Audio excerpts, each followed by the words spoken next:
कहाँ जाई बहु साया लाई बहु तोहरे हम पेन्हाई बहुगे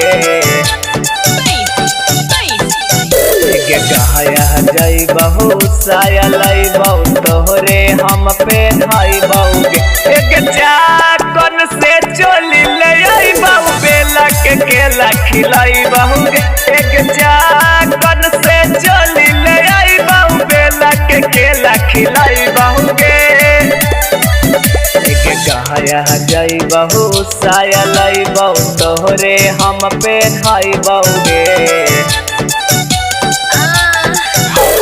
कहाँ जाई बहु साया लाई बहु तोहरे हम पेन्हाई बहुगे एक चाकन से चोली ले आई बहु बेला के केला खिलाई बहुगे एक चाकन से चोली ले आई बहु बेला के केला खिलाई बहुगे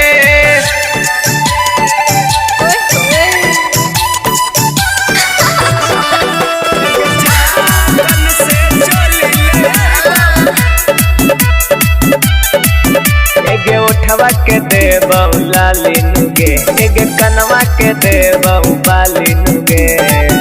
एक उठवा के दे बहु लाली नुगे एक कनवा के दे बहु बाली नुगे एक उठवा के दे बहु लाली नुगे एक कनवा के दे बहु छौड़ी बाली नुगे के मोहा बछौड़ी दिला में बसाई बहुगे कारी के मोहा बछौड़ी दिला में बसाई बहुगे एक चाकन से चोली ले आई बहु बेला के केला खिलाई बहुगे एक चाकन से चोली लाएंगे बेला के केला खिलाएंगे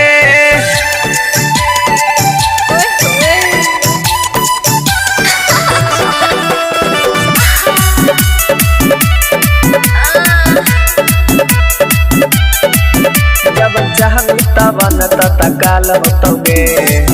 नहीं नाम बदा नाम न बवाल होतोगे जब चाहमी तवन तकाल होतोगे नहीं नाम बदा नाम न बवाल होतोगे जब चाहमी तवन तकाल होतोगे नहीं नाम बदा नाम न बवाल होतोगे राइटर संतोष मालू गोलू ना डेराइतोगे राइटर संतोष मालू पंकज ना डेराइतोगे एक चाकन से चोली ले आई बहु बेला के केला खिलाई बहुगे एक